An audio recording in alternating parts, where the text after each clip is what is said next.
Just give me a second. Okay, so I don't have any disclosure regarding this talk. I'm going to start with this slide. So despite advances in technology of both surgery and TAVI, there's still remain a treatment gaps in patients with severe aortic stenosis. So if you look to the left side here, so in a large contemporary database, they demonstrate about 40% of patients with severe aortic stenosis remain untreated at 4 years.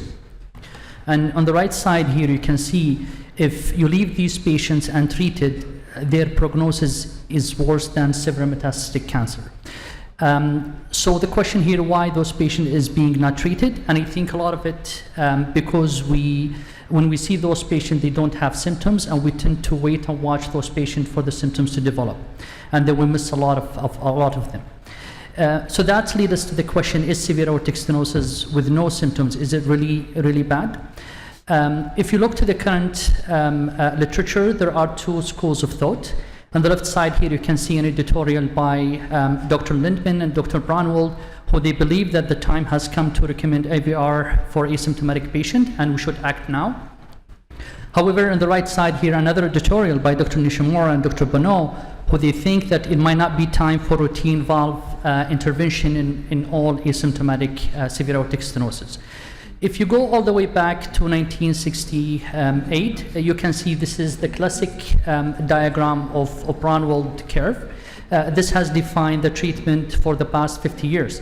But if you look carefully here, you can see that the survival has started to decline before even the onset of symptoms. And the question again here, should we wait for symptoms before we intervene or not? However, remember, for the last 50 years, technology has improved significantly, and the procedural risk for both surgery and TAVI has significantly improved. And now we have even data for TAVI therapy up to 10 years. So the question here, should we still do what we have doing in the past, or we should start to intervene earlier?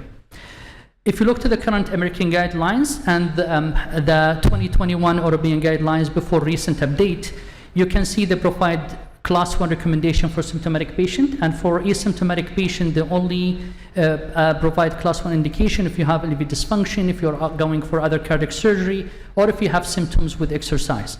However, it's important to mention here that these recommendations were based on non-randomized analysis.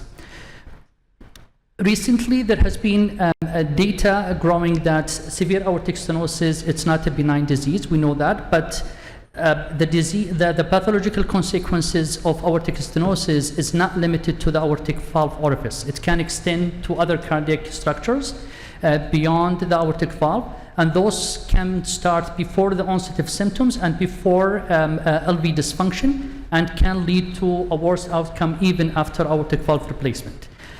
And to go on that, I would like to introduce this staging classification by Dr. Philip General. So basically, they classified aortic stenosis based on cardiac damage. It's a very simple classification. So stage 0, that's when you have aortic stenosis and there's no cardiac damage. Stage 1, when you have an LV damage in the form of LV hypertrophy, LV dilatation, or LV dysfunction. Stage 2, when you have LA or mitral damage in the form of LA dilatation, AFib, or moderate to severe mitral regurgitation. And stage 3, when you have pulmonary hypertension or moderate to severe TR. And stage 4, which is when you have a right-sided dysfunction.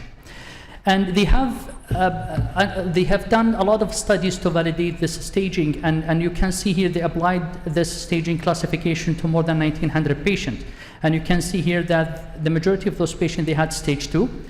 And when we looked for the outcomes, they noticed that the extent of cardiac damage was independently associated with increased mortality. So you can see here that patients with stage 4, stage 3, they had worse outcome and mortality comparing to those who had stage 0 and stage 1, which suggests that maybe early intervention before these cardiac damage happen maybe should be considered.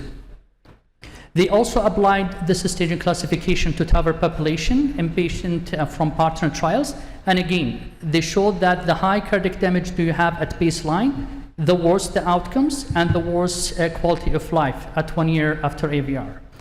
And what's important here, you can see in the middle, they also looked for the changes in cardiac damage post-AVR, 1 year post-AVR.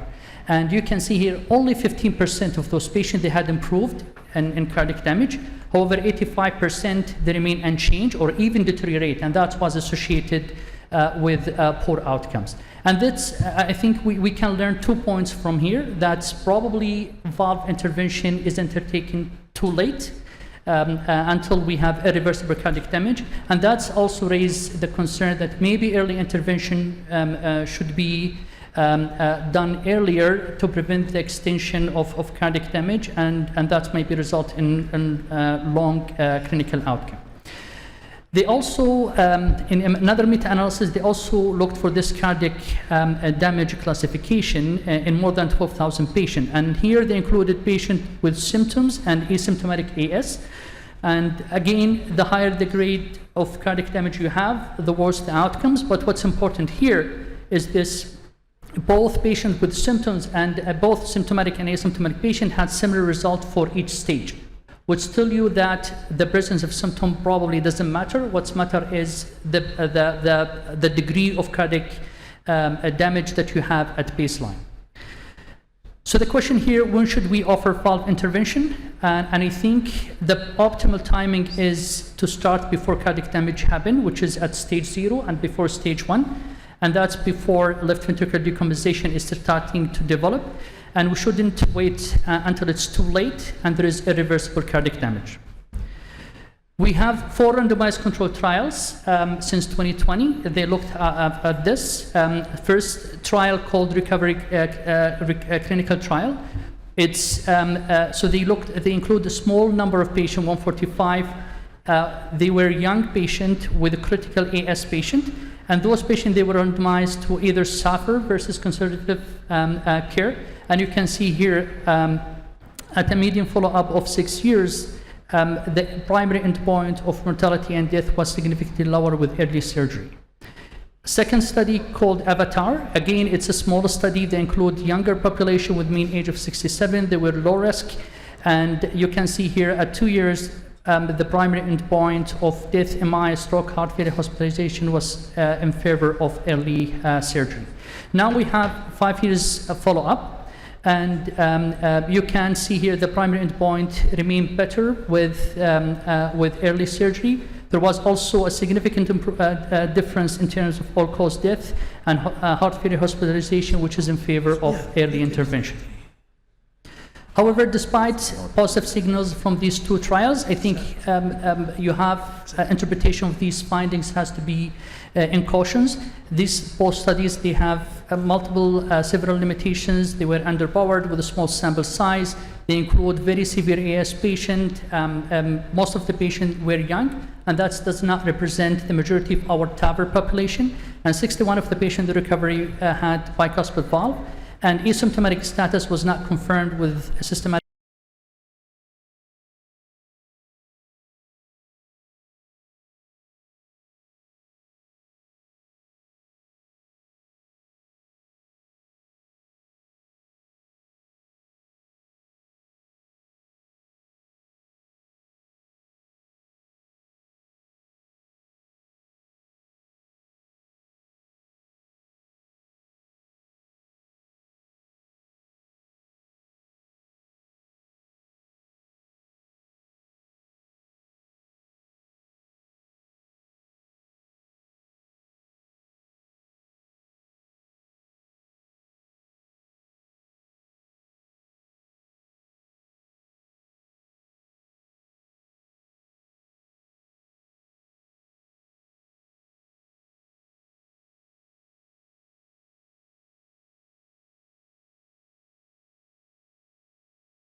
recognize patient symptoms.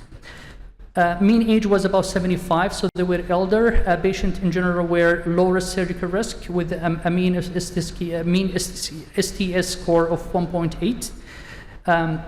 If you look to the final result here, so the primary endpoint of death, stroke, and planned hospitalization was significantly lower with early TAVI. There was no difference in terms of death from any cause. Stroke, again, similar to EVOLVE, was in favor of TAVI. But what's important here is unplanned hospitalization was almost half the rate in those who had clinical surveillance. This is important because rehospitalization is an important endpoint that we should care about. If you look to the data from our Barton trial, they showed that rehospitalization can increase the risk of mortality fourfold and was associated with poor outcomes and poor health status. And what's important in this study that the patients they were followed very, very closely. So any patient who had an indication for AVR on the conservative group, they received their TAVI at a median of 32 days, which is very fast and very rapid, and that's very efficient. That probably can be challenging to apply on these days in some centers. If you look for the time of conversion to AVR in patient on the clinical surveillance, so 25% converted within 6 months and 50% they were converted within 12 months. And the median time to conversion was about 11 months, which tells you that asymptomatic patient, they took only 11 months to become symptomatic. What's important else as well is the clinical presentation. So when they looked for patients who had an indication for AVR, you can see that about 40% of those patients, they had acute valve syndrome, which means that they have very bad and severe symptoms. This is important because when they re-stratified the outcome based on the clinical presentation, they found that acute valve syndrome was associated with increased risk of stroke, death, and heart failure hospitalization within 2 years after hospitalization. This is not uncommon. Even in real world, they found that acute valve syndrome is associated with worse outcome, and also they do cost a lot. Unfortunately, there was no clinical or any reliable way to predict those patients with who presented with acute valve syndrome in this study. In a meta-analysis of all the 4 trials, they found again that early intervention associated with lower rate of stroke, hospitalization, and there was a tend toward the lower all-cause mortality and cardiovascular mortality. And based on that, so the most recent European guidelines have updated their guidelines, and they suggested that we should consider early AVR in asymptomatic patient who have high gradient, ejection fraction more than 40, if the procedure risk is low. So that takes us to the question, what are the procedure long-term risk of TAVI in asymptomatic patient if we're going to consider early intervention? We have less than a minute left. Sure. So if you look for procedure risk, there's nothing to do with the symptoms. The risk would always depend on the baseline characteristic. But the most important thing is the long-term risk, especially in younger population. So you need to consider valve durability and lifetime management. And I think the modern era of TAVI is going to be to treat those patients earlier to prevent death, irreversible damage, with exception patients who have an increased risk of procedure complication based on their anatomy or clinical factors. I think we're done. Thank you, Dr. Talal, for a very